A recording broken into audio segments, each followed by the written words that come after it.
Accountancy विषयाची प्राध्यापिका म्हणून 15 वर्षाचा अनुभव, HR college of commerce and economics Churchgate, Bhavan college Chowpatty, Lala Lajpatrai college, Bhavan college Andheri या कॉलेजमधून त्यांनी प्राध्यापकीचे हे केले. अशा प्रतिष्ठित महाविद्यालयामध्ये प्राध्यापिका म्हणून काम केले आहे. मुंबई विद्यापीठातून बिझनेस इकॉनॉमिक्स या विषयात PhD सुरू आहे.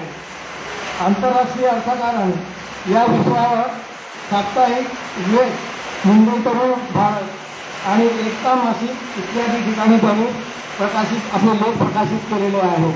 त्याबद्दल त्यांच्या काळामधून त्यांचं हे करा.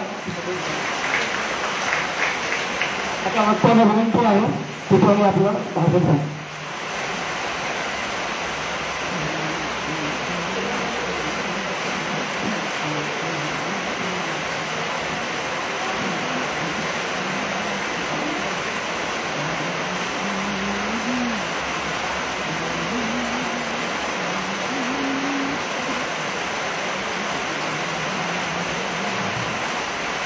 नमस्कार. खरं तर विरारला सकाळपासून खूप जोरात पाऊस, म्हणून दुपारी लवकरच निघाले आणि इथे एका नातेवाईकांकडे आले आणि मी पोचले आणि त्याच्यानंतर बोरिवलीला पाऊस चालू झाला जोरदार. म्हटलं पावसाला कळलं की काय विरारवली बोरिवलीला पोचली म्हणून. पाटला करत पाऊस इकडे आणि तो असा धो चालू झालेला आहे. असाच सकाळपासून विरारला चालू होता. नंतर घरी फोन केला तेव्हा कळलं की तिकडचा पाऊस थांबला आणि इकडे चालू झाला. आणि या वैशिष्ट्य म्हणजे या एवढ्या धोधो पावसातही तुम्ही इतके सगळेजण आलात, याबद्दल खरंच मला तुमचं कौतुक वाटतं की आम्ही आता मध्यम वयातही धोधो पाऊस आहे म्हटलं, अरे बापरे, बाईकने जाता नाही येणार, कार नाही करता येणार, काय करायचं, अशा जीवांचे ते असतो. त्यात तुम्ही ज्येष्ठ नागरिक संघाचे सगळे सभासद इथे आलात, मला खरंच कौतुक वाटतं. तर मी विषय, मला संजय सरांचा फोन आला. मला म्हणाले तुमचं एक व्याख्यान ठेवायचं आहे, विषय काय का? म्हटलं जागतिक अर्थकारणाशी निगडीत कोणत्याही विषयावर बोलू शकते. मग असा एक विषय दिला मी अर्थकारणाशी निगडीत. नंतर देवघर सरांना फोन केला. म्हटलं मी असा विषय दिलाय, याची रूपरेषा अशी आहे. तर देवघर सर मला म्हणाले तुम्हाला एखादा वेगळा विषय घेता येईल का? म्हटलं वेगळा विषय डोक्यामध्ये आहे. कोणता आहे? कुटुंब व्यवस्था हा अर्थव्यवस्थेचा गाभा असा विषय डोक्यामध्ये आहे आणि याच्यावरती मी स्वतः काम करते. माझा रिसर्च चालू आहे. त्या रिसर्चला मला मदत करणारे IIT मुंबईचे असोसिएट प्रोफेसर आहेत डॉक्टर वरदराज बापट म्हणून आणि डॉक्टर MR व्यंकटेश चेन्नई म्हणून. या 2 सरांशी मी या विषयावरती चर्चा करते आणि हा विषय मांडायचा आहे. तर आता मांडू का? तर म्हणाले अवश्य, खूप इंटरेस्टिंग आहे, तुम्ही विषय घ्या. तर आता सगळ्यात पहिली गोष्ट, आपण जेव्हा अर्थव्यवस्था म्हणतो किंवा अर्थशास्त्राबद्दल जेव्हा प्रसारमाध्यमांमध्ये वाचतो तेव्हा आपल्याला एकच लक्षात येतं की बातम्या येतात त्या GDPच्या. अर्थव्यवस्था वाढीचा दर, अर्थव्यवस्था वाढीचा दर एक तर तो पॉझिटिव्ह असतो किंवा निगेटिव्ह असतो. ठीक आहे, अर्थव्यवस्था घसरली असं म्हटलं जात नाही, तो वाढीचा दरच असतो. आणि सर्वसामान्यांना कळत नाही की असं बाबा काहीतरी GDP. तर GDP म्हणजे काय? GDP म्हणजे काय हे तुमच्या सगळ्यांच्या मनात नक्कीच आलं असेल जेव्हा बातम्या वाचताना, ऐकताना किंवा TV वर त्याचं विश्लेषण बघताना. आलं होतं का? तर GDP ही संकल्पना जी आहे ती पाश्चिमात्यांनी आपल्याला दिलेली आहे. GDP म्हणजे काय? Gross domestic product. आणि असं एक समीकरण किंवा सूत्र बनवलेलं आहे आणि ते सूत्र असं आहे C+I+G+X-M. C म्हणजे कन्झम्पशन, I म्हणजे इन्व्हेस्टमेंट, G म्हणजे गव्हर्नमेंट एक्सपेंडिचर, X म्हणजे एक्सपोर्ट आणि M म्हणजे import. C+I+G+X-M consumption, investment, government expenditure यांची बेरीज केली जाते आणि एक्सपोर्टमधून इम्पोर्ट मायनस केल्यानंतर जे येते ती GDPची व्याप्ती असते, ती GDPची आकडेवारी असते. अशी दरवर्षी किंवा दर 3 महिन्यांनी किंवा 6 महिन्यांनी ही GDPची आकडेवारी प्रकाशित होते. आता याच्यामध्ये वैशिष्ट्य असं आहे या सूत्रामध्ये की कन्झम्पशन आणि गव्हर्नमेंट एक्सपेंडिचर एखाद्या राष्ट्राचं जास्त असेल तर ऑटोमॅटिकली ते राष्ट्र GDPच्या दृष्टीने क्रमांक 1 राष्ट्र होणार आणि म्हणून अमेरिका ही क्रमांक 1 राष्ट्र आहे GDP मध्ये. उदाहरण द्यायचं झालं तर अमेरिकेमध्ये सगळ्यात जास्त कन्झम्पशन होतं. अमेरिकेची लोकसंख्या ही फक्त 4% आहे आणि अमेरिका जगातल्या एकूण रिसोर्सेस पैकी 32% कन्झम्पशन करतो. म्हणजे जर आपण प्रमाण बघितलं तर 4% लोकसंख्या आहे ते 32% इतक्या मोठ्या प्रमाणावर कन्झम्पशन करतं. त्याच्यामुळे अर्थात अमेरिकेचे GDPचे आकडे मोठेच असणार आहेत. गव्हर्नमेंट एक्सपेंडिचरमध्येही अमेरिकेच्या गव्हर्नमेंट एक्सपेंडिचरचा म्हणजे अमेरिकेचं सरकार जे खर्च करतं ते सरकारचा खर्च हा खूप मोठ्या प्रमाणावर आहे. कारण त्यांच्यासाठी लागणारे वेगवेगळे जे काही कॉस्ट असतील त्यांच्याकडे सोशल सिक्युरिटी मेजरमध्ये जास्त पैसा खर्च होतो. त्याच्यानंतर एम्प्लॉयमेंट असते गव्हर्नमेंट आणि बाकीचे त्यांचे काही खर्च असतील त्याच्यामुळे गव्हर्नमेंट एक्सपेंडिचर सुद्धा जास्त आहे. आता अमेरिका आहे ती डॉलरमध्येच चालते, डॉलरमध्येच सगळे आकडे होतात. पण भारत आहे, भारताचा व्यवहार मात्र रुपयामध्ये होतो आणि रुपया आणि डॉलरचा जो विनिमय दर आहे त्यामुळे रुपयामध्ये खर्च केलेली जी रक्कम आपण असते ती डॉलरमध्ये जेव्हा कन्वर्ट करतो तेव्हा ती खूप छोटी दिसते रुपयाची डॉलरमध्ये कन्वर्ट केल्यानंतर.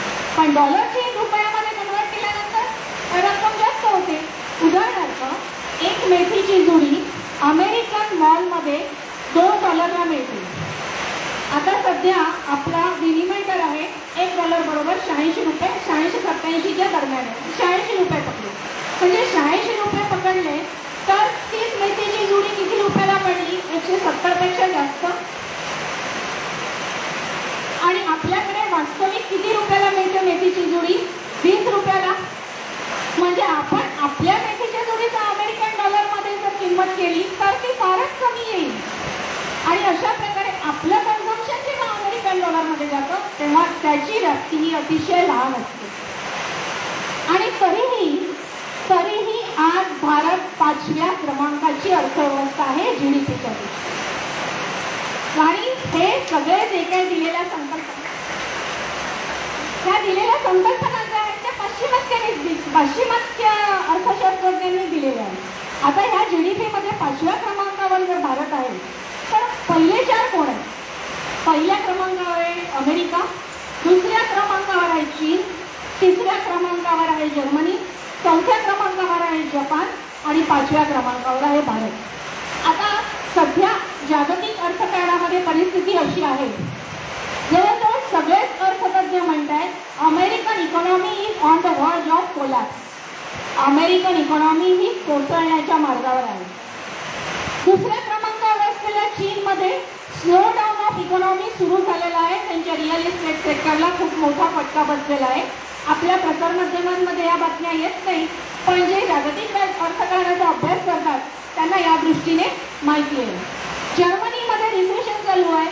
मॅन्युफॅक्चरिंग सेक्टर जे आहे जर्मनीचं उत्पादन क्षेत्र त्याच्यामध्ये बऱ्याचशा फॅक्टऱ्या ह्या बंद पडायला लागलेल्या आहेत. तुम्हाला आश्चर्य वाटेल फॉक्सवॅगन हा जर्मनीचा प्रतिष्ठित ब्रँड, या फॉक्सवॅगनची 78 वर्ष जुनी असलेली फॅक्टरी बंद करावी लागली. आणि ती बंद केल्यानंतर जेव्हा रशियाला कळलं की जर्मनीमधला प्लांट बंद होत आहे रशियाने लगेच त्यांना स्वतःकडे जागा दिली आणि त्या मॅन्युफॅक्चरिंग प्लांट तिथे सुरू करावा असं सांगितलं. 78 वर्ष जुनी असलेली फॅक्टरी जर बंद पडत असेल तर जर्मनीचं मॅन्युफॅक्चरिंग सेक्टर किती धोक्यात आहे याचा विचार करा.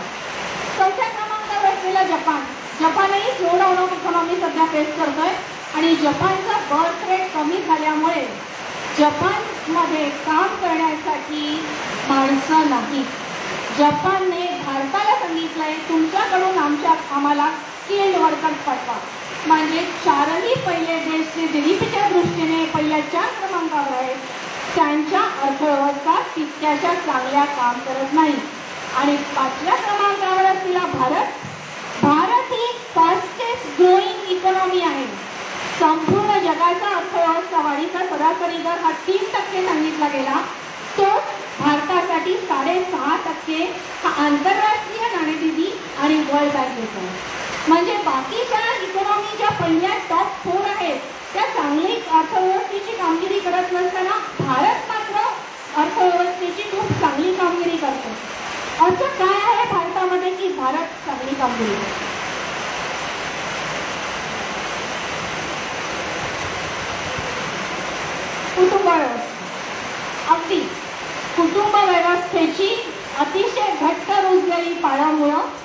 की भारतीय अर्थव्यवस्था नुसते टिकून ठेवण्यात नाही, तर आज जगामध्ये सगळ्यात फास्टेस्ट ग्रोइंग इकॉनॉमी होण्यामध्ये फार महत्त्वाची भूमिका बजावते. भारतीय अर्थशास्त्र म्हटलं, सॉरी आहे किडा इकडे,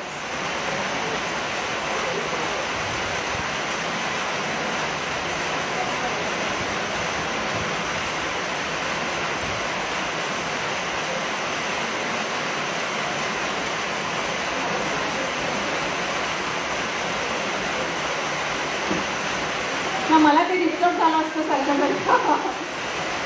म्हणजे भारतीय अर्थव्यवस्था म्हटली की चाणक्याचं अर्थशास्त्र, भारतीय अर्थशास्त्र म्हटलं की चाणक्याचं अर्थशास्त्र. आर्य चाणक्याने जे अर्थशास्त्र सांगितलेलं आहे त्या अर्थशास्त्राचं वैशिष्ट्य म्हणजे समाज व्यवस्था आणि राज्यव्यवस्था यांची कर्तव्य आणि जबाबदाऱ्या याच्यावर आधारित आर्य चाणक्यांचं अर्थशास्त्र आहे. इथे समाज व्यवस्था, कुटुंब व्यवस्था आणि राज्यव्यवस्था याला दिलेलं महत्त्व चाणक्यांच्या अर्थशास्त्रामध्ये दिसून येतं. त्यांनी बरेचसे नियम म्हणजे राजाने कसं वागावं, नागरिकांनी कसं वागावं याच्याबद्दल लिहिलेले आहेत आणि त्याच्यामधून जे अर्थशास्त्र उदयाला येतं ते चाणक्यांचं अर्थशास्त्र. म्हणजे तेव्हाच्या काळामध्ये अगदी चाणक्याच्या अर्थशास्त्राप्रमाणे नाही, पण साधारण त्याच मूलभूत संकल्पनेवर आधारित राज्यांची अर्थव्यवस्था होती. वेगवेगळ्या राज्यांची अर्थव्यवस्था होती. म्हणजे त्याचा पाया काय होता? समाज व्यवस्था, कुटुंब व्यवस्था हा त्याचा पाया होता. एक त्याच्याबरोबर एक महत्त्वाची भूमिका पार पडणारी गोष्ट आपल्याकडे होती आणि ती म्हणजे गुरुकुलं. गुरुकुलामध्ये आत्तासारखं क्लासरूम टीचिंग नव्हतं की सरसकट सगळ्यांना एकच अभ्यासक्रम दिलाय आणि त्याच्याप्रमाणे शिकवलं होतं. प्रत्येक मुलाची गुणवैशिष्ट्य जी असतील, त्यांचे कौशल्य ज्याच्यामध्ये असेल त्याच्याप्रमाणे त्या मुलाला किंवा मुलीला घडवलं जात होतं. त्याच्यामुळे गुरुकुलामधून बाहेर पडणारे जे तरुण तरुणी होते ते आत्मनिर्भर होऊन बाहेर पडत होते आणि असा आत्मनिर्भर भारत हा संपूर्ण जगामध्ये व्यापार करत होता. हे पाश्चिमात्यांनी ज्या स्टडी रिपोर्ट्स केले त्या स्टडी रिपोर्ट्समध्ये हे सिद्ध झालं की इसवी सन 1000 सालापर्यंत भारत हा जगातली क्रमांक 1 ची अर्थव्यवस्था होता. आणि त्याच वेळेस असं म्हटलं जातं, इतिहासकारांनी लिहून ठेवलेलं आहे वेगवेगळ्या इतिहासकारांनी, की भारतातून सोन्याचा धूर निघत होता. भारतात सोन्याच्या खाणी आहेत? आहे सोन्याच्या खाणी? नाही. भारतात सोन्याच्या खाणी नाही, तरीही भारतीय अर्थव्यवस्था इतकी क्रमांक 1 ची मोठी होती की भारतातून सोन्याचा धूर निघत होता. म्हणजे व्यापार करताना व्यापारी वेगवेगळ्या वस्तू घेऊन जात होते, त्या वस्तूच्या बदल्यात व्यापारी सोनं चांदी घेत होते. इतका भारतामध्ये सोन्याचा साठा होता.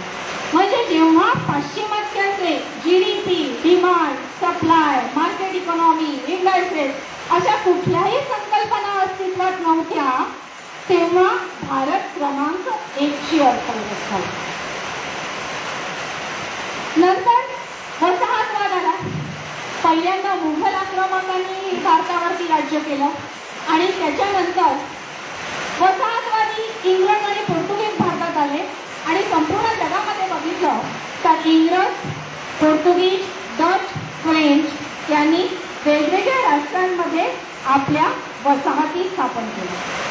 वसाहतवादाचा उदय झाल्यानंतर वसाहतवाद्यांना जशी हवी तशी अर्थव्यवस्था त्यांनी राबवली.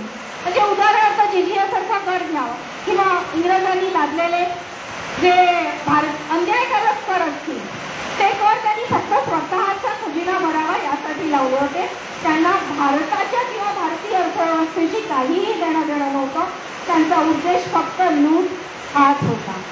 आणि याच वेळेस हे वसाहतवाद उदयाला आला. त्याच वेळेला पाश्चिमात्य राष्ट्रांमध्ये इकॉनॉमिक्स म्हणून एक नवीन संकल्पना उदयाला आली.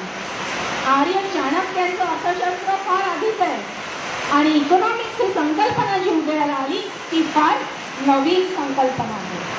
आणि त्या इकॉनॉमिक्सच्या संकल्पनेमध्ये सुरुवातीला म्हटलं जातं ॲडम स्मिथचं इकॉनॉमिक्स.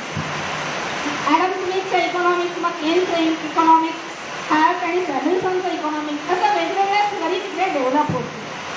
आणि त्याच्याबरोबर अजून काही 2 संकल्पना अशा अस्तित्वात आल्या त्या म्हणजे एक भांडवलशाही आणि दुसरा कम्युनिझम. भांडवलशाहीमध्ये होतं काय, तर भांडवलशाहीमध्ये ज्याच्या हातात भांडवल असतं तो स्वतःच्या स्वार्थासाठी प्रत्येक गोष्ट करत असतो. आणि कम्युनिझम ही बरोबर उलटी संकल्पना आहे. कम्युनिझममध्ये इक्वल डिस्ट्रीब्युशन ऑफ वेल्थ, समाजाची संपूर्ण जबाबदारी सरकारने घ्यावी, सरकारने त्याचं इक्वल डिस्ट्रीब्युशन करावं, असं सगळं आहे.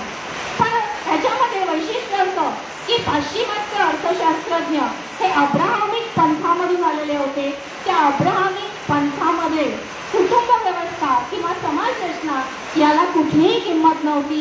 म्हणून या पाश्चिमात्य अर्थशास्त्रज्ञांच्या अर्थशास्त्रामध्ये कुटुंब व्यवस्था किंवा समाज रचनेचा अभ्यास केला गेला नाही. साधारण वसाहतवाद संपला कधी, तर दुसऱ्या महायुद्धानंतर. या दुसऱ्या महायुद्धाच्या अगदी सुरुवातीला आधी 1929 मध्ये अमेरिकेमध्ये महामंदी आली आणि त्याचा बहुतेक युरोपीय राष्ट्रांना फटका बसला. ही महामंदी आल्यानंतर तेव्हाचे अमेरिकेचे राष्ट्राध्यक्ष होते फ्रँकलिन रुझवेल्ट. त्यांनी तेव्हाचे प्रसिद्ध अर्थतज्ञ जे.एम. केन्स यांना विचारलं की याच्यावरती उपाययोजना काय. ती महामंदी इतकी भयानक होती की तुम्ही गुगलवर सहज ग्रेट डिप्रेशन 1929 असं जर टाकलं तर तुम्हाला जे फोटो दिसतील ते आजही आपल्या डोळ्यात पाणी आणतात. इतकी अमेरिकन नागरिकांची दुर्दशा झालेली होती. जे केसला विचारलं याच्यावरती तुम्ही उपाय सुचवा. केसने सांगितलं गव्हर्नमेंटने एक्सपेंडिचर वाढवावं, लोकांसाठी रोजगार द्यावा आणि रोजगार दिल्यानंतर लोकांच्या हातात पैसा येईल. लोकांच्या हातात पैसा आल्यानंतर आपोआप पैसा मार्केटमध्ये वाढेल आणि पैसा वाढला की अर्थव्यवस्थेला बळकट येईल. त्याला केन्शियन इकॉनॉमिक्स म्हटलं जातं. हे केन्सच्या इकॉनॉमिक्स प्रमाणे अमेरिका चालत होती. पण नंतर केन्सचं इकॉनॉमिक्स हे चुकीचं आहे असं पाश्चिमात्य अर्थशास्त्रज्ञांनीच जाहीर केलं आणि मग मार्केट इकॉनॉमी अशी संकल्पना आली 1980च्या दशकात. मार्केट इकॉनॉमी संकल्पना आली आणि त्याच्याबरोबर टेक्नॉलॉजी डेव्हलपमेंट अमेरिकेमध्ये मोठ्या प्रमाणावर होत होती आणि 2000 साली अमेरिकेला फटका बसला. .com बबल आला. .com बबल आला. 2001ला अमेरिकेवरती दहशतवादी हल्ला झाला. ट्विन टॉवर्स पाडले गेले आणि ट्विन टॉवर्स पाडले गेल्यानंतर अमेरिकेला जाणवलं की परत आपण केन्सच्या थिअरीप्रमाणे चालायला हवं. गव्हर्नमेंट इंटरव्हेन्शन गरजेचं आहे. म्हणजे सुरुवातीला ॲडम स्मिथची legislative policy no government intervention पासून केन्सची गव्हर्नमेंट इंटरव्हेन्शन पर्यंत आलेली पॉलिसी आणि त्याच्यानंतर मार्केट इकॉनॉमी आणि तिथून परत केन्सकडे अमेरिका गेली.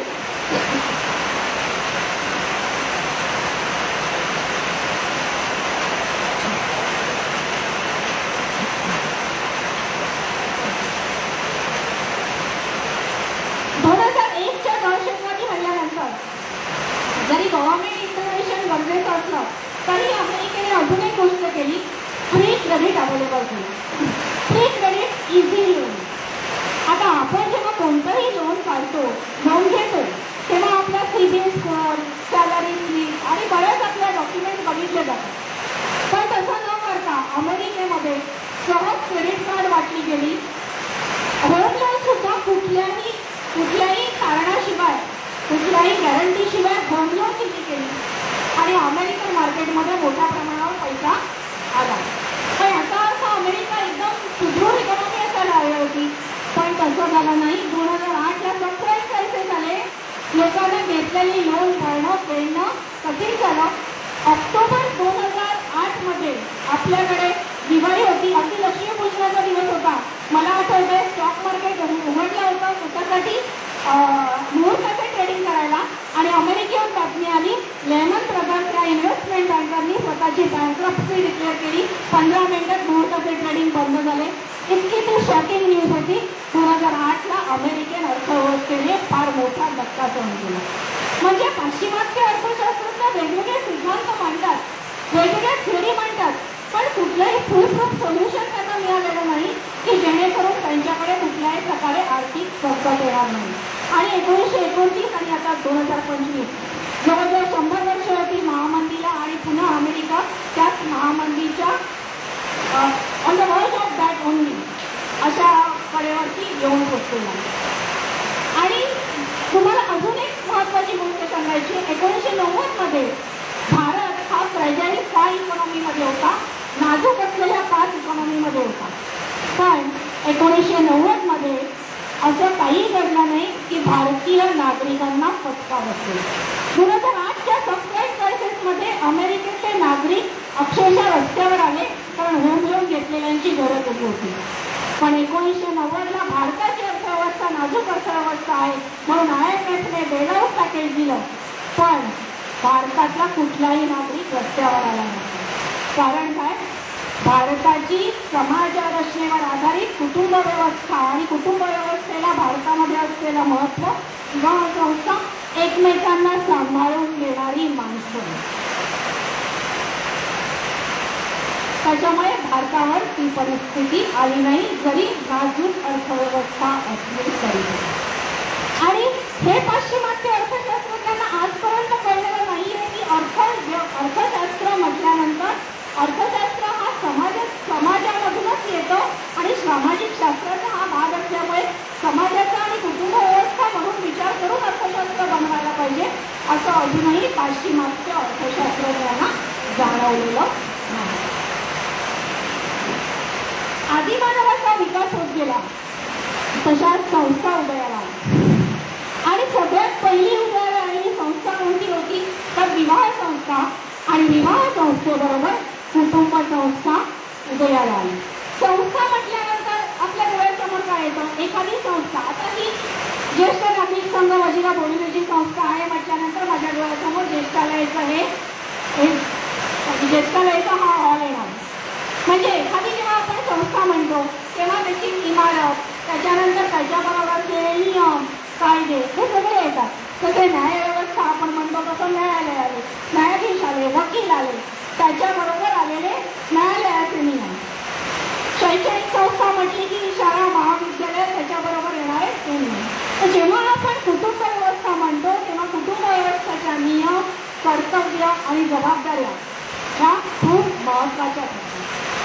जशा कुटुंब व्यवस्था जशी उदयाला आली तशा बहुतेक संस्कृतींनी बहुपत्नीत्व स्वीकारले. पण नंतर बहुपत्नीत्वाचे तोटे लक्षात आले आणि ते तोटे लक्षात आल्यानंतर बहुतेक संस्कृती या एकपत्नीत्वाकडे वळल्या. पण आजही एक विशिष्ट समाज असा आहे की तो आजही बहुपत्नीत्वाचा पुरस्कार करतो. हा बहुपत्नीत्वाचा पुरस्कार करणारा जो समाज ज्या देशांमध्ये आहे त्याचं वैशिष्ट्य असं की तिथे शांतता, कायदा सुव्यवस्था स्थिती कायम बिघडलेली असतो. त्याच्यामुळे प्रगतीमध्ये अडचण निर्माण होतं आणि प्रगतीमध्ये अडचण निर्माण झाल्यामुळे तो देश फार मोठ्या प्रमाणात आर्थिक प्रगती करू शकत नाही. जेव्हा बहुपत्नीत्वाचा स्वीकार एखादा समाज करतो आणि एका पुरुषाला 4 स्त्रियांशी लग्न करायला परवानगी देतो, त्याचाच अर्थ निसर्गाचा एकाच एक नियम हा डावलला जातो तिथे आणि 3 पुरुष हे विवाहाविना राहतात.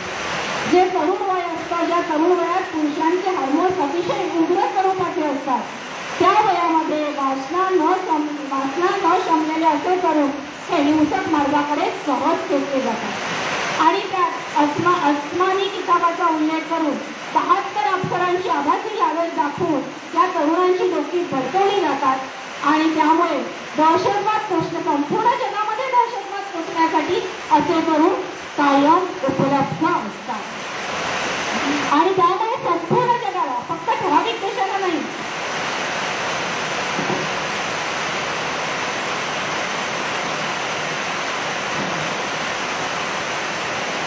तर संपूर्ण जगाला आज दहशतवादाचा खूप मोठा धोका निर्माण झाला आहे. आणि त्याच्यामुळे अर्थातच संरक्षणावरचा खर्च हा वाढतो. नुसता देशाबाहेर देशाचं संरक्षण आहे, देशांतर्गत संरक्षणाचाही खर्च वाढतो आणि तो अर्थव्यवस्थेवरती एक ताण आणणारा असतो. ज्या देशांनी अशा प्रकारची व्यवस्था स्वीकारली त्या देशांनाही फटके बसले. सिरियासारख्या देशातून नागरिकांना दुसऱ्या देशात जावं लागलं आणि ते नागरिक ज्या देशामध्ये गेले तिथेही त्यांनी तशाच हिंसक कारवाया सुरू ठेवल्या आणि त्या देशांमध्ये आज कायदा सुव्यवस्थेची परिस्थिती बिघडलेली आहे. आपल्याला फार लांबचं उदाहरण नाही, आपल्याबरोबरच स्वतंत्र झालेला पाकिस्तान आहे, तो त्या विशिष्ट समाज विशिष्ट विचारसरणीच्या आधारे निर्माण झाला आणि आज पाकिस्तान आर्थिकदृष्ट्या अतिशय डबघाईला आलेला आहे. म्हणजे आंतरराष्ट्रीय अर्थकारणामध्ये भिकारी अशीच त्यांची संकल्पना आहे. आज चीनकडे म्हणजे अमेरिकेकडे जो मदत करेल त्याच्याकडे भीक मागायची, एवढंच पाकिस्तानचं आंतरराष्ट्रीय राजकारणातलं स्थान राहिलेलं. त्यामुळे फक्त कुटुंब व्यवस्था विवाह संस्था असं नाही, तर एकपत्नीत्व असलेली विवाह संस्था ही अतिशय महत्वाची भूमिका बजावते आणि हे अभ्यासाअंती सिद्ध झालेलं आहे. जोसेफ हेनरिच नावाचे एक मानववंश शास्त्रज्ञ होते. त्यांनी असं सांगितलं की अथेन्स आणि स्पार्टा या ग्रीक शहरांमध्ये एकपत्नीत्व असलेल्या संस्कृतीचं मूळ आहे. पुढे हे रोममध्ये पसरलं, तेव्हा ख्रिश्चन धर्माचा प्रचार होत होता. चर्चेसनी ही संकल्पना उचलून धरली. चर्चेस मार्फत ते संपूर्ण युरोपात पसरलं आणि एकपत्नीत्व हे अतिशय प्रतिष्ठेचं मानलं गेलं. भारतासाठी तर फार पूर्वी प्रभू रामचंद्रांच्या काळामध्ये ही संकल्पना जाते एकवचनी, एकपत्नी, एकबाण. त्यामुळे भारतासाठी ही अतिशय जुनी संकल्पना होती आणि हीच एकपत्नीत्व असलेली संकल्पना दुसऱ्या महायुद्धाच्या काळापर्यंत अतिशय प्रतिष्ठेची होती. 1950 मध्ये अमेरिकन घरांमध्ये 75% विवाहित स्त्री पुरुष राहत होते आणि 80% मुलंही आपल्या आईवडिलांबरोबर त्या विवाहित जोडप्यांबरोबर राहत. इतक्या मोठ्या प्रमाणावर ही प्रतिष्ठेची होती कुटुंब व्यवस्था. इन्ग्रिड बर्गमन अशा नावाची एक स्वीडिश अभिनेत्री होती. ती अमेरिकेमध्ये अतिशय लोकप्रिय झाली. स्वीडनला राहायची पण ती लोकप्रिय झाली. अमेरिकेत हॉलिवूड होता, तिथे लोकप्रिय झाली. ती अमेरिकेमध्ये स्थायिक झाली. 1949ला तिचे इटालियन डायरेक्टर रॉबर्ट रुझोलिनी बरोबर तिने काम करायला सुरुवात केली. या रॉबर्ट रुझोलिनी बरोबर काम करताना तिचे त्याच्याबरोबर प्रेमसंबंध जुळले आणि दोघेही विवाहित असतानाही या बर्गमन या अभिनेत्रीला रॉबर्ट रुझोलिनी पासून मूल होणार आहे हे म्हटल्यानंतर अमेरिकन नागरिकांनी तिच्यावर बहिष्कार टाकला. बर्गमनला अमेरिकेत राहणं मुश्किल झालं, तिला युरोपात स्थायिक व्हावं लागलं. म्हणजे अशा प्रकारे अमेरिकन समाजही आपल्यासारखा नैतिकता अनैतिकता हा सगळं मानणारा होता आणि त्याच्याप्रमाणे चालणारा होता. सिंगल मदर ही संकल्पना तिथे अजिबात अस्तित्वात नाही. मग असं काय झालं की अमेरिकन समाजाचं इतकं मोठं अधःपतन झालं? डावे आणि स्त्रीवादी विचारवंत याला सगळ्यात जास्त कारणीभूत होते. आज आपणही बरेच सजग झालो, त्यामुळे आपणही या विषयावरती विचार करतो. आपल्याही मनात येतो फेमिनिझम आणि फेमिनिझम म्हणजे एक्स्ट्रीम फेमिनिझम, डावे विचारवाद, कम्युनिस्टांच्या संकल्पना आज आपण आपल्या देशामध्ये वाचतो. पण याची सुरुवात झाली अमेरिकेमध्ये. डावे विचारवंत म्हटलं की कम्युनिस्ट डोळ्यासमोर येतात. खरं तर कम्युनिझमचा उदय झाला चीन आणि रशियामध्ये, पण फेमिनिझम घेऊन आलेला देश चीन किंवा रशिया नव्हता, तर तो अमेरिका होता आणि म्हणून याला अमेरिकन कम्युनिझम म्हटलं जातं. त्यांच्याकडचे विचारवंत जे होते ते अब्राहमिक पंथातून आलेले होते. अब्राहमिक पंथामध्ये स्त्रीला दुय्यम स्थान आहे. अब्राहमिक पंथांमध्ये ज्यू, ख्रिश्चन आणि इस्लाममध्ये तर अगदीच टाकाऊ स्थान आहे. पण ज्यू आणि ख्रिश्चन या धर्मामध्येही त्यांची सुरुवातीची गोष्ट बघितली तर ॲडम आणि ईवची जी स्टोरी आहे ज्याच्यामध्ये त्यांच्या दृष्टीने जग निर्माण झालं, त्या कथेमध्ये सुद्धा ॲडमच्या पाचळीपासून ईवचा जन्म झाला. म्हणजे स्त्रीचा जन्मच हा मुळात दुय्यम गोष्टीपासून झालेला. त्याच्यामुळे त्यांच्या धार्मिक ग्रंथांमध्ये स्त्रियांनी वडिलांचा किंवा भावाचा किंवा पतीचा सल्ला घ्यावा असं प्रत्येक ठिकाणी लिहिलेलं आहे. आणि त्याचबरोबर ही ईव जी आहे तिने जे फळ खाल्लं म्हणून पापाची निर्मिती झाली. म्हणजे ॲडम जबाबदार नाही तर ईवने फळ खाल्लं म्हणजे पापाची जबाबदारी झाली. म्हणजे पापाचा दोष पूर्णपणे त्या ईववर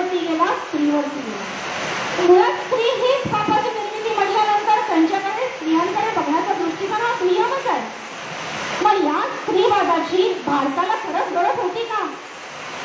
ज्या भारतामध्ये ज्या वेदांमधल्या ऋचा लिहिल्या गेल्या त्या ऋचांमध्ये गार्गी मैत्रेयी सारख्या विदुषी होत्या. वशिष्ठ पत्नी अरुंधती, वशिष्ठ आणि अरुंधतीला आपल्या समाजामध्ये फार वर्चस्व आहे. वशिष्ठ पत्नी अरुंधती अतिशय हुशार होत्या. अगस्त्य पत्नी लोपामुद्रा आणि अगस्त्य हे जोडपत्र असं आहे की दोघे एकमेकांचे गुरु झाले. इथपर्यंत ज्ञान मिळवलं. आणि अशा समाजातून आलेल्या भारतीय स्त्रीला स्त्रीवादाची खरंच गरज होती का? स्त्रीवाद आणून त्यांनी अहिल्याबाई होळकर, मी विसरले नाव त्यांचं, पण अहिल्याबाई होळकर जेव्हा मुघलांचं आक्रमण झालं, ब्रिटिश इथे होते, तेव्हा राजमाता पुण्यश्लोक अहिल्याबाई होळकरांनी देशप्रमाण काम करून दाखवलंय. मग ज्या अहिल्याबाई होळकरांच्या पावनभूमीमध्ये स्त्रीवाद, पाश्चिमात्यांचा स्त्रीवाद यायची खरंच गरज होती का? हा आज आपणच आपल्याला विचारण्यासारखा प्रश्न आहे. त्यांना गरज होती, कारण त्यांच्याकडे समाज योजनेमध्ये स्त्रीचं स्थान हे दुय्यम आहे. आपल्याकडे ऋषी आणि ऋषीपत्नी गुरुकुलं चालवत होत्या. त्या गुरुकुलाचा संपूर्ण कार्यभार ती स्त्री ऋषीपत्नी चालवत होती. She is just like MBA director. हे काम कमी नव्हतं, तरी आपण तो स्वीकारला. जे पाश्चिमात्य विचारवंत आहेत, जे स्त्रीवादी विचारवंत आहेत, ते सांगतात की भारतामध्ये स्त्रियांवर अन्याय झाला. तर अन्याय झाला असं न म्हणता भारतीयांना मुघल आणि इंग्रज अशा क्रूर राज्यकर्त्यांपासून स्त्रियांना वाचवायचं होतं. म्हणून स्त्रियांवरती संरक्षण व्हावं म्हणून काही बंधनं लादण्यात आली. आणि त्याही व्यवस्थेमध्ये जे 12 बलुतेदार पद्धती होती, त्या 12 बलुतेदार पद्धती सोनार, लोहार, कासार, सांभार हे सगळे कारागीर होते. त्या सोनाराच्या घरातल्या स्त्रीला सोनार काम करता येत होतं. शेतकऱ्याची स्त्री शेतात जाऊन पिकाचं सगळं बघत होती. लोहाराची स्त्री भाता चालवत होती. सांभाराच्या स्त्रीला चप्पलेचं पूर्ण शिवणकाम करता येत होतं. मग मला सांगा, स्त्रियांना कुठलं ज्ञान नव्हतं? स्त्रियांना खूप ज्ञान होतं. पण हे पाश्चिमात्यांनी नॅरेटिव्ह पसरवला की भारतीयांमध्ये स्त्रियांवर अन्याय झाला आणि स्त्री मुक्तीची एक चळवळ आली 80च्या दशकामध्ये. आणि ती स्त्री मुक्ती स्त्रियांना कुठून मुक्त करायचे? त्यांनी स्त्रियांना घरातल्या जबाबदाऱ्यांपासून मुक्त करण्यासाठी एक पद्धतशीर अजेंडा राबवला. चूल आणि मूल हे तुच्छतेने वापरले गेलेले शब्द आहेत. खरं तर चूल म्हटल्यानंतर आज आपण अन्नपूर्णा देवीची आपल्या देवघरामध्ये पूजा करतो. अन्नपूर्णा हे स्त्रीचं स्वरूप आपण मानलेलं आहे. देवी ही संकल्पना आहे. पाश्चिमात्य राज्यांकडे बरेचसे संकल्पना नाही आहे. मग अशी अन्नपूर्णा, आपण एवढं सुंदर अन्नपूर्णेचं रूप असताना ती अन्नपूर्णा स्त्री असावी असं आपली अपेक्षा असताना आपण चूल हा शब्द तुच्छतेने वापरला. आज आपण मातृशक्ती म्हणतो. ज्या बाळामुळे त्या आईला मातृत्व प्राप्त होतं ते चूल आणि मूल तुच्छतेचं कसं काय असू शकेल? इथे आहेत मातृशक्ती. पटतंय तुम्हाला? चूल आणि मूल हे तुच्छतेचे शब्द नव्हते, पण त्या स्त्रीवादी विचारवंतांनी ते चूल आणि मूल हे तुच्छतेचे केले. म्हणजे एखादी स्त्री शिकली की तिने बाहेर जायचं आणि नोकरीच करायची. नोकरीच हे मी डबल अंडरलाईन मध्ये लिहिते, कारण काय आहे की जी उच्च विद्या विभूषित स्त्री असते ती स्वतःचा संसार व्यवस्थित करून आई वडील सासू सासऱ्यांचा करते. तिला विचारतात, हो तू काहीच करत नाही? अरे ती समाज बांधणीचं काम करते, ती कुटुंब सांभाळते, ती राष्ट्र निर्मितीसाठी हातभार लावते. मगाशी आपण GDPची संकल्पना बघितली. त्या GDPच्या संकल्पनेमध्ये हे स्त्रीचं कुटुंब निर्मितीचं, राष्ट्र निर्मितीचं काम कुठेही विचारात घेतलं जात नाही. आणि म्हणून मला आठवतं काही महिन्यांपूर्वी, माझ्याकडे आता तारीख नाही आहे, एका कार्यक्रमात बोलताना आपले माननीय पंतप्रधान म्हणाले की GDP ही संकल्पना जाऊन GEP ही नवीन संकल्पना भारत आणणार आहे, ग्रॉस एम्पॉवरमेंट पॉवर. तर खरंच राष्ट्रासाठी काय योगदान देतं हे अतिशय महत्वाचं आहे. नाही तर GDPचे आकडे फुगलेले आहेत आणि इकडे कुटुंब व्यवस्थेची वातावरण झालेली आहे. असंही करून चाललं नाही. म्हणजे स्त्रीवादी विचारवंतांनी स्त्री ही कशी तर शिकून नोकरीच करायला पाहिजे आणि त्याच्याही पुढे जाऊन त्या दिवशी सोशल मीडियावर एक वाचलं की म्हणे साडी आणि टिकली लावलेली स्त्री उच्च विद्याविभूषित कशी असू शकते. म्हणजे उच्च विद्याविभूषित स्त्रीने ते कॉर्पोरेट सारखे कपडे घालायचे पुरुषांसारखे थोडक्यात आणि जायचं मगच ती उच्च विभूषित झाली आणि तिने टिकली लावायची नाही. एक एक गोष्ट करत हळूहळू स्त्रीवाद करत हा कुटुंब व्यवस्थेवर घातलेला घाला आहे. आणि ते इतकं पद्धतशीर सुरू आहे की मालिकांमध्ये दृकश्राव्य मालिकांमध्ये सुद्धा स्त्रियाच एकमेकांविरुद्ध कटकारस्थान करतात. अशा खरंच करतात का? तुमच्या आमच्याकडे असं कोणीही करत नाही, असं कोणीही वागत नाही, पण दाखवतात काय? म्हणजे ही स्त्रीमुक्ती अपेक्षित होती. आजकाल भारतामध्ये डायव्होर्सच्या केसेस अतिशय वाढल्यात. भले ते जगाच्या दृष्टीने कमी असतील, पण तुमच्या आसपास किंवा तुमच्या कुटुंबामध्ये एखादी तरी तुम्ही केस अशी बघितलीच असेल. त्याच्यामध्ये जे ॲल्युमिनी आणि मेंटेनन्स मागितला जातो त्याची रक्कम आपल्या डोळ्यात पांढरे होतील अशी आहे. क्रोर्समध्ये मागितली जाते. म्हणजे स्त्रीमुक्ती करता स्त्रिया बळकट झाल्यात का? इथपर्यंत परिस्थिती यावी इतकी आपण पश्चिमात्यांच्या आहारी गेलो का? आणि हे सगळं आज मांडायचा मुद्दा आहे की कुटुंब व्यवस्था टिकून राहिली तरच समाजात शांतता राहते आणि समाजात शांतता राहिली तर तो विकास आर्थिक प्रगती करतो, समाज म्हणून प्रगती करतो आणि समाज म्हणून प्रगती करणारा देशच आर्थिकदृष्ट्या सुदृढ असतो. आणि म्हणून हा कुटुंब व्यवस्थेवर घातला जाणारा तो छोट्या छोट्या गोष्टींमधून जो झाला आहे तो वेळीच ओळखून त्याच्यावरती उपाययोजना करण्याची अत्यंत गरज आहे. दुसरं असंच माध्यम आहे जाहिराती. मी फार जाहिरातींबद्दल बोलत नाही, पण एक दोन उदाहरणं तर नक्की सांगतो. आम्ही लहान असताना साधारण 40-41 वर्षापूर्वीची गोष्ट असेल, कम्प्लीट मॅन ॲड होती. कोणाची कम्प्लीट मॅन ॲड आहे? कम्प्लीट मॅन, रेमंडची आहे कम्प्लीट मॅन. आजही रेमंडची आहे कधीतरी येते कम्प्लीट मॅन म्हणून, पण त्याची फ्रिक्वेन्सी फार कमी झाली. म्हणजे रेमंडचे कपडे घातले की जो पुरुष कम्प्लीट मॅन झाला, irrespective of his age, irrespective of his qualification, irrespective of his position, आणि जर नाही घातले तर इनकम्प्लीट मॅन. आणि हा कम्प्लीट मॅन ब्रँड रेमंड ज्यांनी दिला त्यांच्या मुलाने त्यांना स्वतःच्या कंपनीतून आणि घरातून बाहेर काढले. हा कम्प्लीट मॅन अपेक्षित होता. म्हणजे पैसा हा इतका महत्वाचा झाला की मुलगा जो ब्रँड निर्माण केला त्या स्वतःच्या वडिलांना विचारेना. पैसा हाच महत्वाचा आहे हेही आपल्याला पाश्चिमात्यांनीच बरवलेलं आहे. तुम्ही कसे सुखाने समाधानाने राहता याच्यापेक्षाही पैसा हा महत्वाचा झाला. दुसरी एक ॲड आहे, काही वर्षापूर्वी येत होती, एक 3-4 वर्षापूर्वीची गोष्ट असेल, मला नक्की आठवत नाही पण 3-4 वर्षापूर्वी की हे यायची 2 मुलगे होते 8-10 वर्षाचे, एकमेकांशी बोलत असतात. एक विचारतो दुसऱ्याला तो कुठे गेला होतास फिरायला? तो म्हणतो मैं नानी के घर गया था. दुसरा म्हणतो नानी के घर गया था, मैं तो इंटरनॅशनल फ्लाईट से आणि अमुक अमुक देशाचं नाव सांगतो. म्हणजे नानी के घर जाणं हे इतकं तुच्छतेचं झालं. ठीक आहे, आंतरराष्ट्रीय ह्याच्यामध्ये प्रवास करावा, संस्कृतीची ओळख होते, मान्य आहे मला, पण याचा अर्थ नानी के घर जायचं हे तुच्छतेचं होत नाही. पण आपल्याला आपण कसं वागावं, कसा विचार करावा, कसे कपडे घालावे हे सगळं हे दावे पद्धतशीर आपल्या डोक्यात भरवलं आहे. आणि याचा सगळ्यात शेवटी वाईट परिणाम कशावर होतोय तर कुटुंब व्यवस्थेवरती वाईट परिणाम होतोय.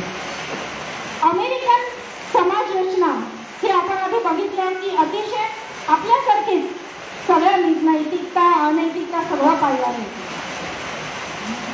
1970च्या दशकात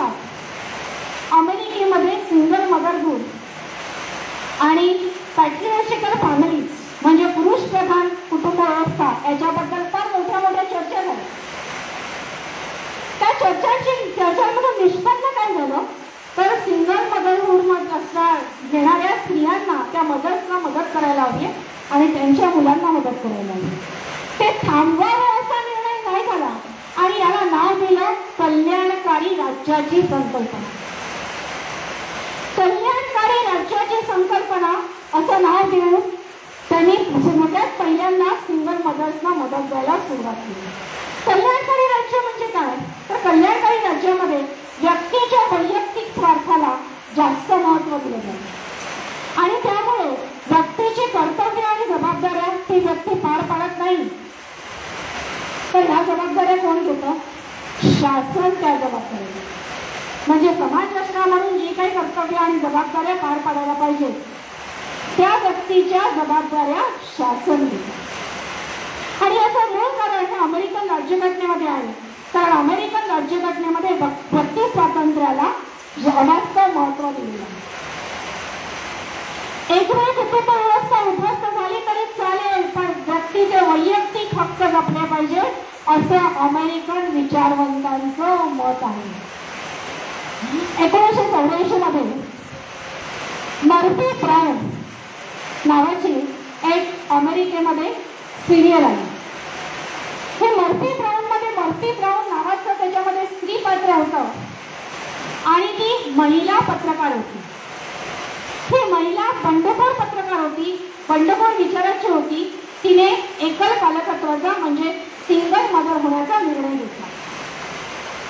अमेरिकेमध्ये 2 राजकीय पक्ष, एक रिपब्लिकन आणि दुसरा डेमोक्रॅट्स. डेमोक्रॅट्सनी तिला उचलून धरलं. किती काय म्हणतो आपण, आक्रमक, अजून एक वेगळा शब्द मला काय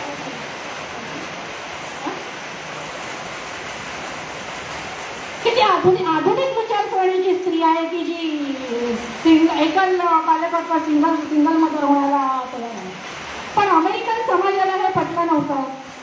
त्यांनी रागारागाने TV चॅनलमध्ये फोन केले आणि त्यांना सांगितलं तुम्ही असं कसं दाखवताय. त्यांनी सांगितलं की ही स्टोरी लाईन आहे आणि डाव्यांचं हे वैशिष्ट्य आहे, तुम्हाला पसंत नसेल तरी तुम्ही ते बघत राहा, म्हणून डावे तुमच्यावर ते सोपवत राहतात. कुठलाही अजेंडा भारतामध्ये कुठलीही गोष्ट घडली तर तुमच्या लक्षातही आलं असेल, लोकप्रिय अभिनेता किंवा अभिनेत्रीच्या मार्फत ते पसरवलं जातं. मग जर जनक्षोभ वाढला तर ती गोष्ट मागे घेतली जाते, नाहीतर ते तसंच चालू ठेवलं जातं जोपर्यंत कुटुंब व्यवस्थेचा ऱ्हास होत नाही तोपर्यंत. आणि त्यावेळेचे उपाध्यक्ष होते अमेरिकेचे डॅन क्वेल म्हणून.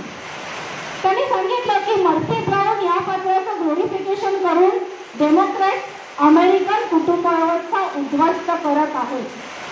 पण तेव्हाच अमेरिकन अर्थतज्ञांनी सांगितलं की कुटुंब व्यवस्था अर्थव्यवस्थेसाठी अडथळा ठरत आहे आणि डेमोक्रॅट्सचा अजेंडा पुढे चालू आहे. जस्ट 2 मिनिटं.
आपण थांबलो होतो, डेमोक्रॅटचा अजेंडा कायम राहिला.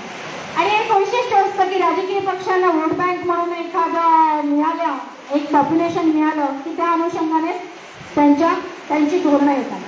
तर ह्या डेमोक्रॅट्सचं वैशिष्ट्य असं की त्यांना आफ्रिकन अमेरिकन समाजाने पाठिंबा दिला.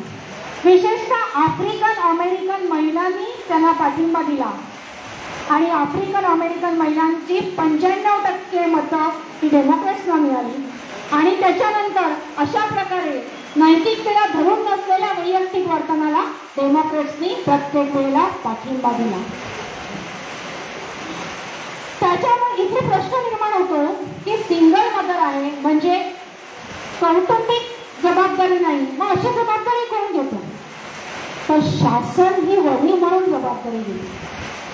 आणि याला फार छान नाव दिले अमेरिकेने, nationalisation of families. Nationalisation of families.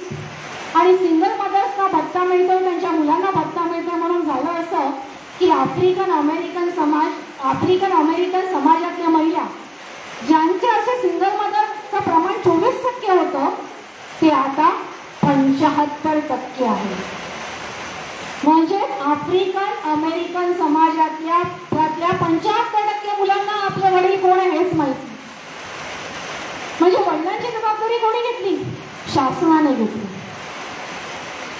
Single mother म्हणून दिला गेलेला भत्ता, त्यांच्या मुलांना दिला गेलेला भत्ता, नंतर बेरोजगारी भत्ता, मग ओल्ड एज पेन्शन्स, वेगवेगळ्या प्रकारचे भत्ते तयार होते. आपल्याकडे आपण काय म्हणतो की आई वडिलांची जबाबदारी ही मुलं घेतात. म्हणजे ओल्ड एज मध्ये जेव्हा मुलं जबाबदारी घेतात तेव्हा शासन जबाबदारी घेणार झाली. प्रत्येक जबाबदारी शासनाने घेतली. बेरोजगार भत्ता शासनाने दिला म्हटल्यानंतर त्यांना तरुणींना काम करायची गरजच नाही, घर बसल्या पैसे मिळतात. पुन्हा सिंगल मदर झाल्यानंतर सिंगल मदरचा भत्ता मिळतो, मुलं झाल्यानंतर मुलांच्या नावाने भत्ता मिळतो. आता जेव्हा डोनाल्ड ट्रम्प यांनी सोशल सिक्युरिटी मेजर्स बंद करायचा निर्णय घेतला तेव्हा एक व्हिडिओ फिरत होता, मला हसू आलं बघून. त्या बाईला 4 मुलं आहेत, ती सिंगल मदर आहे आणि तिला प्रत्येक मुलाच्या नावाने $2,000 भत्ता मिळतो, तो बंद होणार म्हणून ती रडायला. म्हणजे सोशल सिक्युरिटी मेजर्स करता करता कुठपर्यंत जाऊन पोहोचलं. आपल्याकडे समाज म्हणून, कुटुंब व्यवस्था म्हणून एखाद्या कुटुंबाची परिस्थिती नसेल तर आजूबाजूचे नातेवाईक मदत करतात, मुलांची शिक्षणा करतात की जेणेकरून की ते कुटुंब त्या परिस्थितीतून बाहेर पडेल आणि पुढे मुलं मोठी होऊन काहीतरी चांगलं करतील. आणि हे समाज ऋण असतं, हे समाज ऋण फेडण्यासाठी मुलं करतात. पण इथे समाज ऋण वगैरे काहीच नाही. आणि ह्याच्यामध्ये गंमत अशी आहे की हा जो पैसा उपलब्ध करायचा तो कुठे होणार? एक तर कराच्या माध्यमातून, नाहीतर लोन करावं लागेल सरकारला. एक मला गोष्ट आठवते आता, छोटीशी, खूप लांब नाही ना, खूप म्हणजे मोठं नाही ना झालं लेक्चर.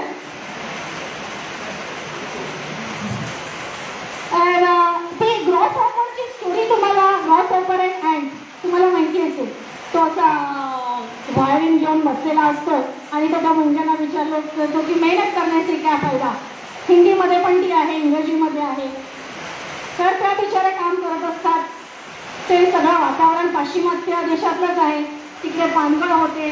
पानगळ होत झाल्यानंतर तोपर्यंत मुंग्यांनी स्वतःचं अन्न मिळवलेलं असतं. पानगळ झाल्यानंतर ग्रास हॉपरला खायला काही नसतं.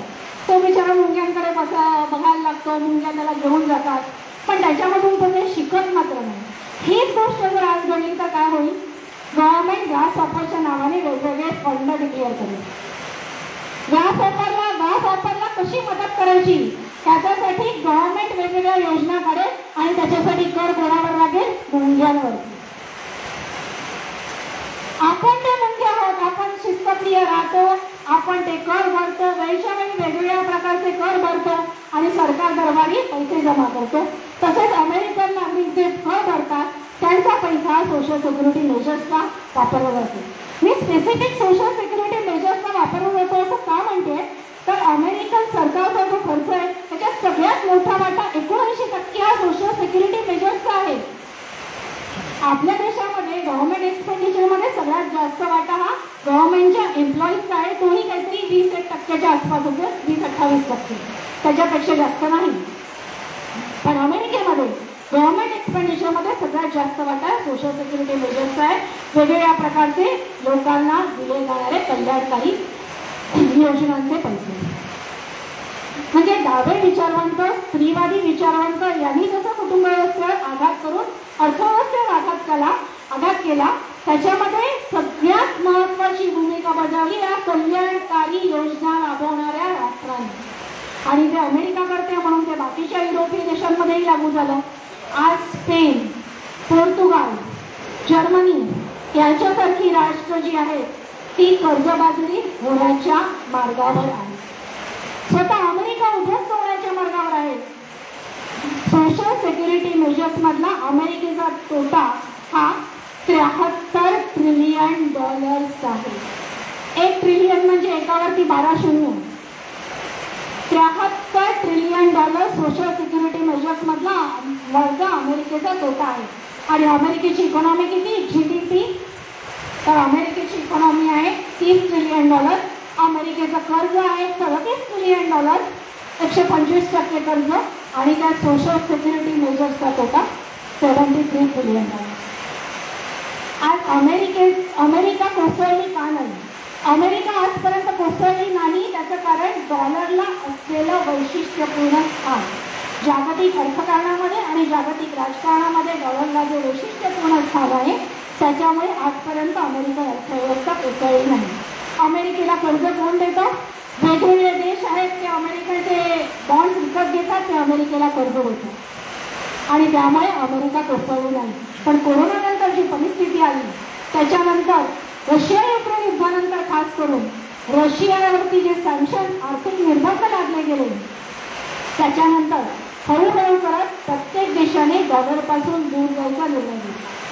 रिझर्व्ह करन्सीमुळे 70% असणारे डॉलर आज रिझर्व्ह करन्सीमध्ये फक्त 55% आहेत आणि हळूहळू प्रत्येक देश ते सोन्यामध्ये कन्वर्ट करण्यासाठी प्रयत्न करतो. म्हणजे आजपर्यंत गेल्या 80 वर्षात अमेरिकेने जे डॉलरचा असलेल्या वैशिष्ट्यपूर्ण स्थानामुळे जणू काही जगावर राज्य केलं ती अमेरिकेची अवस्था आज तशी राहिलेली नाही. राष्ट्राध्यक्ष ट्रम्प उगाच चौताळलेले नाही आहेत. या डिसेंबर 2025 मध्ये त्यांना $7.3 ट्रिलियन इतक्या कर्जाची परतफेड केली आहे, परतफेड करायची आहे आणि त्याच्यासाठी नवीन त्यांना कर्ज घ्यायचंय तर कोणी त्यांना कर्ज द्यायला तयार नाही आहे. आणि जर केलं नाही तर अमेरिकन राष्ट्राध्यक्षांना अमेरिका हा कर्जबाजारी देश आहे, दिवाळखोर देश आहे म्हणून जाहीर करावं लागेल आणि ही जगाच्या इतिहासातली सगळ्यात कठीण परिस्थिती असेल. आणि याचं कारण असं की हळूहळू कुटुंब व्यवस्थेवर जो आघात झाला आणि तो आघात झाल्यानंतर अर्थव्यवस्थेला ते धक्के बसले. त्या धक्क्यांमुळे आज अमेरिकन अर्थव्यवस्था इतकी खिळखिळी झालेली आहे. रुपयाचं स्थान असं नाही आहे. त्यामुळे जर भारतामध्ये असं झालं तर भारत फार लवकर भारताची अर्थव्यवस्था डबलाय झाली आणि हे होऊ नये म्हणून माझं म्हणणं आहे की कुटुंब व्यवस्था अजूनही उद्ध्वस्त झालेली नाही तर ती आत्ता आपण जमेल तशी टिकवणं वाचवणं ही भारतासाठी आणि उद्याच्या विकसित भारत मधल्या उत्तम अर्थव्यवस्थेसाठी अतिशय गरजेची आहे. धन्यवाद.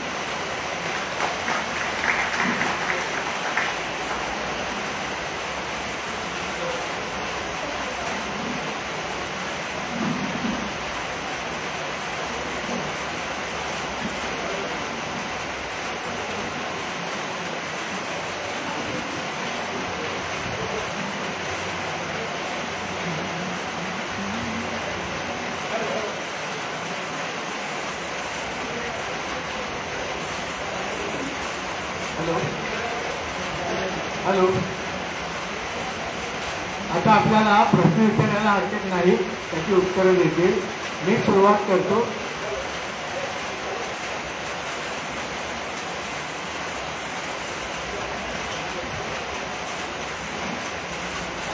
हॅलो हॅलो हॅलो हॅलो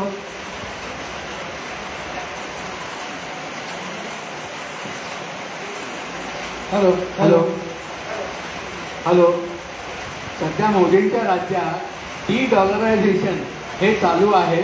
ते किती महत्त्वाचं आहे आणि त्यामुळे आपली भारताची ही करन्सी आहे ती आपण बऱ्याच देशात डॉलरशिवाय प्रत्यक्ष रुपयात वापरायला लागतोय. मला वाटतं त्याचा निश्चितपणे आपल्या इकॉनॉमीवर परिणाम होईल. त्याबद्दल थोडंसं बोला. दुसरं, आता आपण हळूहळू पाश्चिमात्यांचं अनुकरण करायला लागलेलो आहे. आपली कुटुंब व्यवस्था सध्याच्या वर्षी चांगली आहे पण ती हळूहळू ढासळायला लागलेली आहे. कारण आपल्याकडे हा पाश्चिमात्यांचा खूप परिणाम होतो. आणि पूर्वीच्या काळी आपल्याकडे एकत्र कुटुंब होती, तेव्हा आई वडील मुलगा त्यांना नातवंड किंवा त्यांचे काका मामा मावशी वगैरे असायचे. आता ते हळूहळू नाहीसं व्हायला लागलेलं आहे. कारण हम दो आणि हमारे दो ही संकल्पना जाऊन हम दो हमारा एक आणि त्याशिवाय सुद्धा असेल असं वाटायला लागलेलं आहे. त्याचा सुद्धा परिणाम आपल्या कुटुंब व्यवस्थेवर निश्चित होईल. याबद्दल आपण काहीतरी बोलावं असं मला वाटतं. हॅलो, आवाज येतो ना? डीडॉलरायझेशन हे आपण स्वीकारलेलं आहे, म्हणजे बहुतेक सगळ्या देशांनी स्वीकारलेलं आहे. डॉलरपासून दूर जाणं म्हणजे डॉलर कुठेतरी जाऊन डब्यात पडणारे असा त्याचा अर्थ नाही, सगळ्यात पहिली गोष्ट. कारण डॉलर हा अमेरिकेची करन्सी आहे आणि अमेरिका पुढच्या काही वर्ष तरी एक महत्त्वपूर्ण देश म्हणून राहणार आहे. त्याच्यामुळे डॉलर हा राहणार आहे तिथेच. पण डॉलरवर आता पूर्णपणे अवलंबून अर्थकारण जे आहे त्या अर्थकारणापासून डॉलरपासून दूर जाणं, डॉलर वगळून व्यवहार करणं. आणि रशिया युक्रेन युद्धानंतर आपण रशियाबरोबर जो करार केला तेलासाठी तो लोकल करन्सीजमध्ये होता, म्हणजे रुबल किंवा रुपयामध्ये. आणि आत्ताच रिसेंटली 4 दिवसापूर्वी RBIची वोस्ट्रो अकाउंट ओपन करण्यासाठी, वोस्ट्रोमध्ये एक्सपोर्ट इम्पोर्टला लागणारं अकाउंट असतं, त्याच्यामध्ये रुपी सेटलमेंटसाठीची एक नोटिफिकेशन जारी झालेलं आहे. एक्झॅक्ट 5 ऑगस्ट ही तारीख आहे. म्हणजे 5 ऑगस्टला लोक म्हणत होते काय विशेष घडणार, तर 5 ऑगस्टला आंतरराष्ट्रीय अर्थकारणामध्ये धक्का देणारा आपण एक प्रेस रिलीज काढलेला आहे. ते म्हणजे रुपयामध्ये संपूर्ण जगभरात व्यवहार होतील आणि त्याच्यासाठी वॉस्ट्रो अकाउंटला परवानगी दिली आहे, थेट रुपी टू रुपी ट्रान्झॅक्शनसाठी. हा सगळ्यात महत्त्वाचा गोष्ट आहे आणि याच्यामुळे ही सगळ्यात महत्त्वाची गोष्ट आहे. आणि याच्यामुळे अर्थातच रुपया हा मजबूत होणारच आहे. फार वेळ लागणार नाही, माझ्या मते साधारण 2030पर्यंत रुपया हा चांगलाच मजबूत झालेला दिसेल डॉलरच्या तुलनेमध्ये आणि आपल्यासाठी अभिमानाची गोष्ट असेल. आता अजून एक सरांनी सांगितलं कुटुंब व्यवस्थेबद्दल. खरं तर माझंही मत हेच आहे की एक उत्तम नागरिक देशासाठी देणं ही एक सगळ्यात मोठी देशसेवा असते. म्हणजे आपण मुलं जन्माला घालून त्यांच्यावरती उत्तम संस्कार करून उत्तम नागरिक देणं. पण आजकालची तरुण पिढी चंगळवादाच्या इतकी आहारी गेलेली आहे की त्यांच्याकडे म्हणजे त्याचे आश्चर्य वाटतं मला एकदा. दोघांचं मिळून इन्कम महिन्याचं 7 ते 8 लाख असतं तरी त्यांना मुलं नकोत, कारण जबाबदारी नको. म्हणजे त्यांना कुठलीच जबाबदारी नको आहे, त्यांना मुलांचीही नको आहे आणि आईवडिलांचीही नको आहे. आणि हे खरंच कुठेतरी थांबणं गरजेचं आहे. त्याचं कारण असं आहे, जे आपण काय म्हणतो आदर्श निर्माण करतो ना, आणि जे आदर्श जिकडून येतात ते आदर्श जसे वागतात त्याच्याप्रमाणे त्या मुलांवरती संस्कार होतात. घरामध्ये कोणत्या प्रकारे वाचन केलं जातं, काय प्रकारचं वाचन केलं जातं, त्याच्यानंतर चर्चा कोणत्या विषयावरती होतात, याच्यावरती याचा सगळ्याचा परिणाम मुलांवरती होतो. आणि सगळ्यात महत्त्वाची गोष्ट आहे सोशल मीडिया. आणि त्यात इंस्टाग्रामच्या आहारी गेलेली तरुण पिढी. म्हणजे प्रयत्न चालू आहे इंस्टाग्रामवर बंदी घालायचे, पण आता बघू जेव्हा आपली IT मिनिस्ट्री त्याच्यावरती डिसिजन घेईल तेव्हा. कारण इन्स्टा हा पूर्णपणे मेंदू बिघडवण्याचा सगळ्यात मोठा एक सहज उपलब्ध होणारा मार्ग आहे. कोणीही उठतो, इन्स्टावरती रील बनवतो आणि बिंडोक लोक ते बघतात, त्याला लाईक देतात, त्याला व्ह्यूअरशिप देतात, मग बनवणारा असतो तो चिकाळतो आणि तो काहीही सांगतो. म्हणजे अक्षरशः बेसलेस विचार केला तर सगळीकडून आहे. आणि एक बोलता राहिलं माझं बोलायचं, डावे आणि स्त्री विचारवंतांबरोबर बॉलिवूडनी फार मोठ्या प्रमाणावर आपल्या समाजाचं नुकसान केलं आहे. तो एक वेगळा अजून एक विषय होती. तर काही करून आमच्यासारख्या आता मध्यम वयातले जे तरुण आहेत, मध्यम वयातले स्त्री पुरुष आहेत, त्यांना पुढचे कुटुंब व्यवस्था टिकवणं आणि त्याच्यासाठी ती का गरजेची आहे. तुम्ही आजी आजोबा आहात, तुम्हालाही तुमच्या नातवंडांना सांगता येईल. तर हे आपलंच काम आहे, आपल्याशिवाय कोण करणार. आणि सध्या जे टॅरिफ वाढतंय म्हणजे ट्रम्पचा जो हे चालू आहे त्याच्याबद्दल थोडंसं, कारण भारताने चांगलेच आत्मनिर्भर व्हायचं ठरवलेलं आहे आणि ते झालं तरच आपण त्याच्यावर मात करू शकू. स्वावलंबन हे सगळ्यात महत्त्वाचं आहे. टॅरिफचा मुद्दा आहे. आयात कर, अमेरिका आयात कर लावणार म्हणजे आतापर्यंत एप्रिलपासून ट्रम्प साहेबांनी बऱ्याच वेळा टॅरिफ लावतो असं धमकी दिली आणि लगेच दुसऱ्या दिवशी त्यांनी यू टर्न घेतलेला आहे. आता काल मध्यरात्री आपल्याकडे मध्यरात्र असताना पुतीन आणि ट्रम्प यांची भेट झाली. त्याच्यामध्येही टॅरिफचाच विषय झाला. पुतीनने सांगितलं सेकंडरी सँक्शन्स लावू नका, त्याच्यामुळे पुढचे 2-3 आठवडे भारतावर कुठलाही टॅरिफ लावणार नाही असं ट्रम्प यांचं मत आहे. पण ट्रम्प यांचं म्हणणं कधीही कुठल्याही क्षणाला बदलू शकतं आणि त्याच्यामागचं कारण तुम्हाला सांगते टॅरिफ लावण्यामागचं की ट्रम्प यांना असं वाटतंय की $7.3 ट्रिलियन जी कर्ज परतफेड करायची आहे ती आपण टॅरिफच्या माध्यमातून उभी करू आणि ते कर्ज परतफेड करू. पण एप्रिलपासून आत्तापर्यंत एकाही देशावर म्हणण्यापेक्षा फार मोजक्या देशांवरती एक ठराविक प्रकारचा टॅरिफ चालू आहे आणि मला वाटतं त्याचा मॅक्झिमम पर्सेंटेज 20% आहे, नॉट मोर दॅन दॅट. आणि आता चीन आणि भारतासाठी तर अजून तरी काही नक्की सांगितलेलं नाही. ते ट्रम्प यांचं वागणं इतकं अनप्रेडिक्टेबल आहे की कोणी काही सांगू शकत नाही. आणि जरी टॅरिफ लादला तरी आपण आत्मनिर्भरसाठी पूर्णपणे तयार आहोत हे आपण ऑपरेशन सिंदूरमध्ये दाखवून दिलं आहे. ऑपरेशन सिंदूरमध्ये ब्राह्मोस, आकाश सारखी आपल्याच बनावटीची क्षेपणास्त्र आपण वापरली आणि कुठलीही अमेरिकन बनावटीची क्षेपणास्त्र वापरली नाही. फायटर जेट पण S-400 हे रशियाकडून घेतलं होतं ते वापरलं आणि त्याच्यामुळे सगळ्यात जास्त धक्का बसलेला आहे अमेरिकेला. कारण संपूर्ण जगामध्ये जे संरक्षण साहित्याची निर्यात जी होते, एक्सपोर्ट जे होते त्याच्यामध्ये अमेरिकेचा वाटा हा 40%. त्यामुळे जर भारताने भारतीय बनावटीची क्षेपणास्त्र बनवली आणि ती जगाला विकली तर अमेरिकेचा खूप मोठा बिझनेस लॉस होतो आणि त्याच्यामुळेही ट्रम्प साहेब चौकाळलेले आहेत की आमच्या क्षेत्रामध्ये तुम्ही कसे काय. आणि वैशिष्ट्य म्हणजे आपलं ब्राह्मोस इतकं अचूक केलं की इस्रायलकडे पण इतकं अचूक क्षेपणास्त्र नाही आहे जे आपण पाकिस्तानच्या दहशतवाद्यांच्या हेडक्वार्टरमध्ये नाही. इतकी अचूकता त्यांच्याही क्षेपणास्त्रामध्ये नाही आहे. आपल्यासाठी प्राऊड फिलिंग आहे पण त्यांच्यासाठी डोकेदुखी ठरली त्याच गोष्टीची की भारत स्वतःच्या हिमतीवर हे बघू शकतो. आणि असं आता आपण बऱ्याच क्षेत्रामध्ये जाणार आहोत. परवा दिवशी आत्मनिर्भर टेक म्हणून जाहीर केलं पंतप्रधानांनी. म्हणजे सॉफ्टवेअर आपण जी बाहेरची वापरतो ते फेसबुक, गुगल किंवा इन्स्टासारखं ते न वापरता आपण भारतीय बनावटीची वापरू.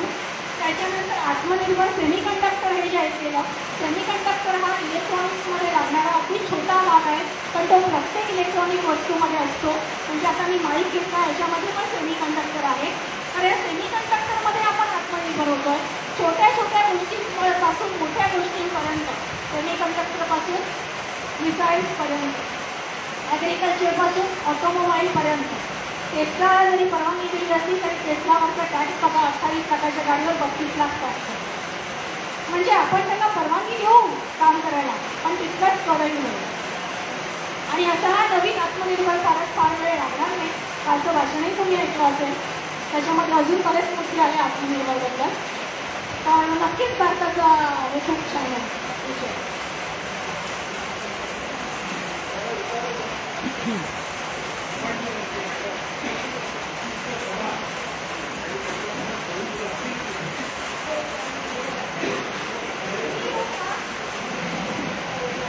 Hello hello hello hello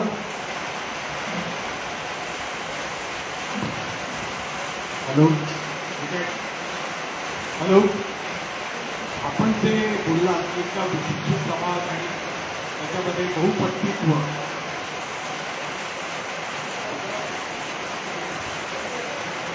hello, तर याच्याबद्दल काही स्टॅटिस्टिक्स आहे का?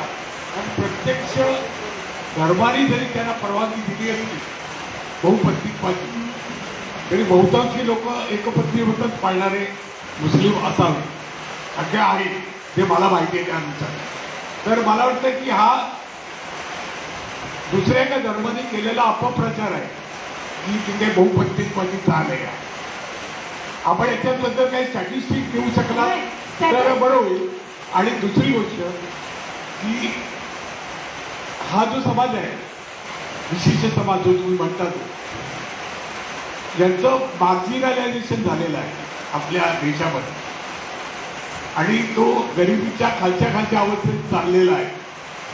तर आपल्या जर देशाने, शासनाने त्यांच्या शिक्षण आणि इतर काही गोष्टी उपलब्ध करून दिल्या तर हा समाज बदलेल. आणि बहुपत्नीत्वाची चाल, कारण मी भरपूर मुस्लिम समाजाबरोबर राहिलेलो आहे, तर माझे तर कुठलाच मुस्लिम मित्र हा बहुपत्नीत्वाचा नव्हता. आणि मला वाटत नाही, जर तुम्ही स्टॅटिस्टिक द्या की बाबा इतके लोक बहुपत्नीत्व आहे तर हा मुद्दा बरोबर ठरेल. नाहीतर हा दुसऱ्या धर्मीच्या लोकांनी केलेला अपप्रचार ठरेल. मी ठीक आहे, तुमचं म्हणणं की दुसऱ्या बाजूने बघितलं तर बरोबर आहे, पण मी याला उत्तर देऊ इच्छिते. सौदी अरेबियाच्या राजपुत्राची 4 लग्न आहेत. त्यांच्याकडे धर्माने 4 लग्नांना परवानगी आहे. तुम्ही कुराण आणि आयत वाचलंय, हदीस वाचलंय? नाही, मी तुम्हाला परत सांगतो ना की धर्माने ऐकून घ्या ना. तुम्ही पण आता माझं ऐका प्लीज. ओके. धर्माने त्यांना परवानगी दिलेली आहे. मी स्टॅटिस्टिकल आकडे नाही सांगत आहे. मी एक विषय मांडला, कुटुंब व्यवस्था आणि अर्थव्यवस्था याच्याशी निगडीत, त्याच्यामध्ये तो मुद्दा येतो म्हणून मी घेतला. आणि मी तुम्हाला सांगते ना, सौदीच्या राजपुत्राची 4 लग्न आहेत, ऑफिशियल आहेत ती, अनऑफिशियल नाही आहेत. मला सौदीमध्ये त्याच्यामध्ये त्यांना तसं वागायला परवानगी नाही. त्यांच्याकडे शरिया म्हणून वेगळा कायदा आहे. आज तुम्ही जो मुद्दा मांडताय की मुस्लिम गरीब समाजामध्ये आहे, त्यांनी सगळ्यात पहिल्यांदा स्वतःचं कुटुंब नियंत्रण करावं. ते करायला ते तयार आहे.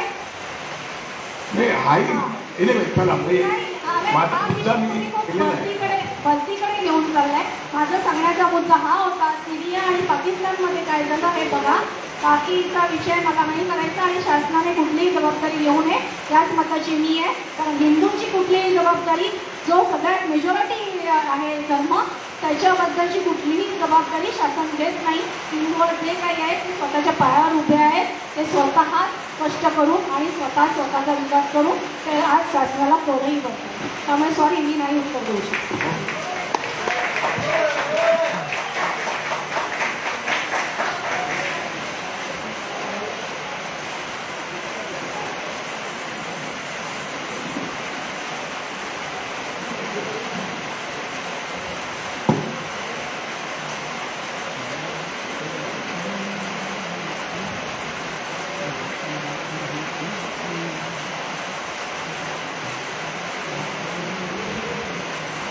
अध्यक्षांना विनंती आहे, त्यांनी आपलं मनोगत व्यक्त करा.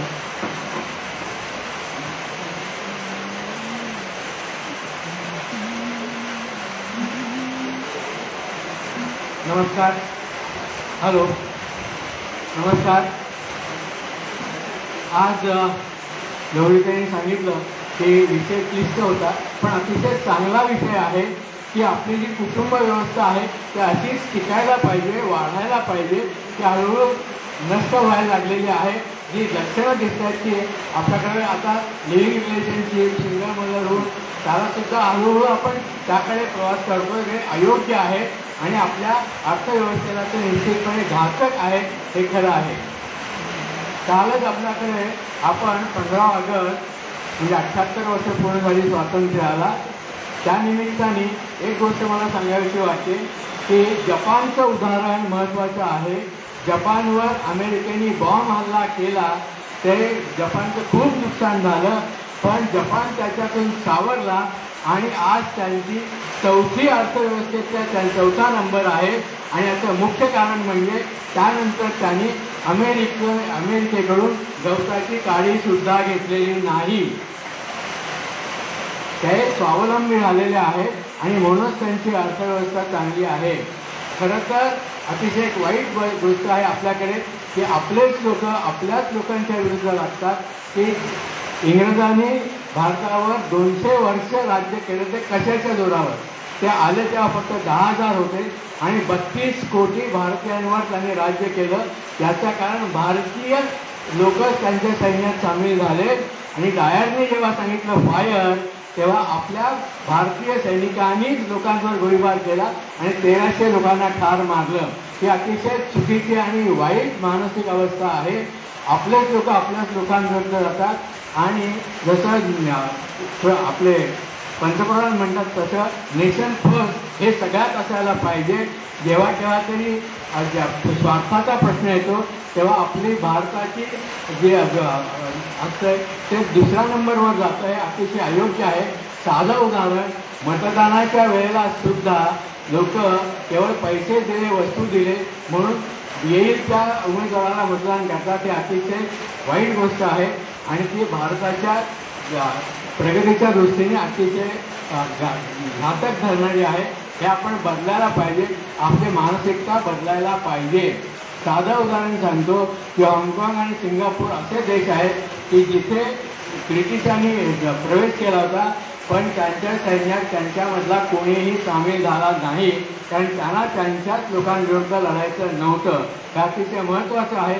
आजही आपण बघतो आपल्याकडे असे अनेक लोक आहेत की जे मी आणि माझं कुटुंब याबद्दलच प्राधान्य देतात की त्यांना देशाबद्दल, धर्माबद्दल, राष्ट्रहिताबद्दल काही देणं घेणं नसतं.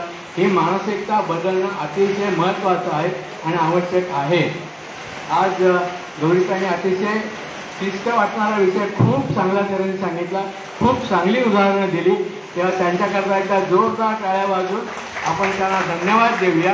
आणि अशाच एखाद्या विषयावर, कारण आपल्या सभासदांकडे आपण बरेच करमणुकीचे कार्यक्रम करतो पण असे प्रबोधनाचे विषय आणि व्याख्यानंसुद्धा होणं अतिशय आवश्यक आहे.